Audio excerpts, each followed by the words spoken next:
Hi, and welcome back to Pick Up the Pieces. We are still in the pickup kitchen, and this time we are making my husband's famous meatballs. We're going to use our Müeller chopper to chop these onions finely. My husband wanted me to tell you that with this particular recipe, you can decide how much onion you want. This particular batch was a little bit heavy on the onions, which we don't mind.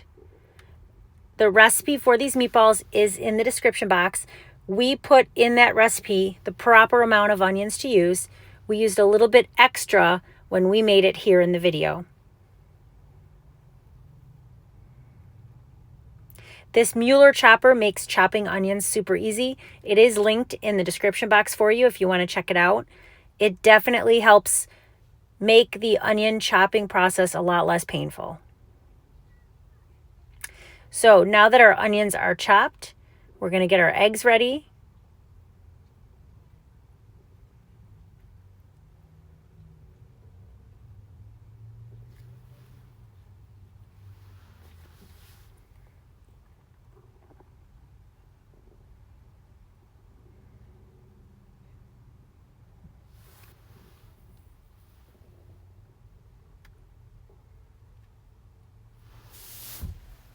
For this recipe, we are using 4 pounds of fresh ground beef.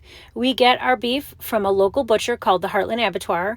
If you're in Erie County or Niagara County in Western New York, you're probably familiar with this shop. It is amazing, and any meat that we've ever purchased from them has been phenomenal. So we're just adding the onions.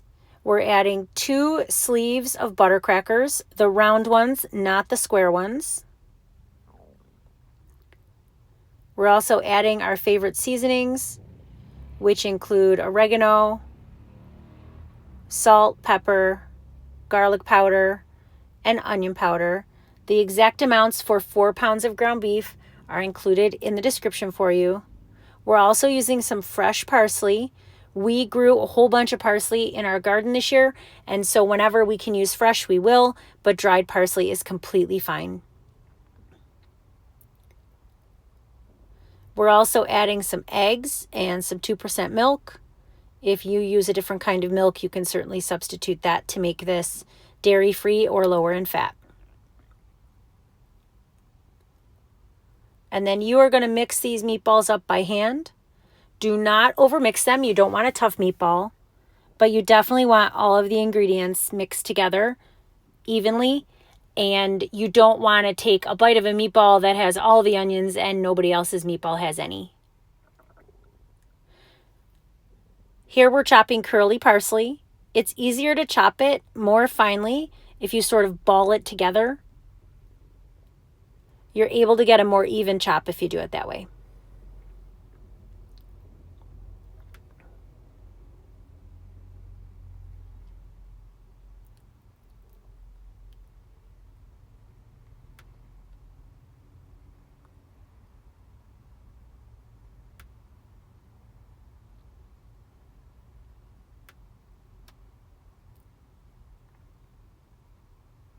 I sped up the mixing process for you.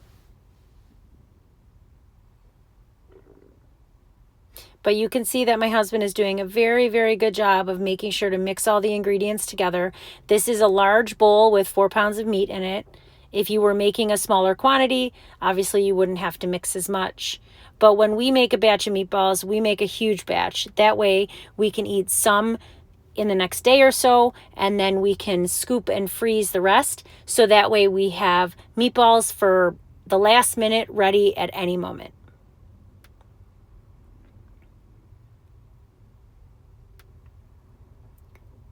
So we use a cookie scoop or an ice cream scoop to scoop out our meatballs. We make them approximately walnut sized, and we'll put them on baking or cooking sheets lined with foil and then freeze them. Once they're frozen solid, we then bag them up. If you flash freeze your meatballs before you put them in bags, you then have the ability to take out as many or as few as you want anytime you want to cook up some meatballs for your family.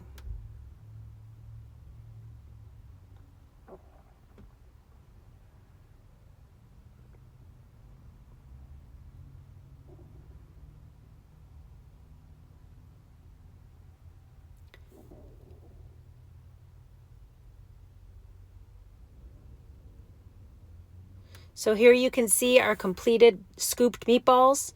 These go in the freezer. They freeze for about 8 to 10 hours. And when they come out of the freezer and they're frozen solid, we just label some large gallon-sized Ziploc bags with the word meatballs on them so we don't forget what they are, and we load them up. You bake these at 375 in the oven. The cook time depends on whether they are thawed or frozen, and that information is in the description box.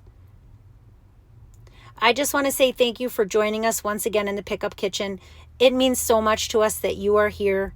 We love sharing these recipes with you, and we hope you'll come back soon.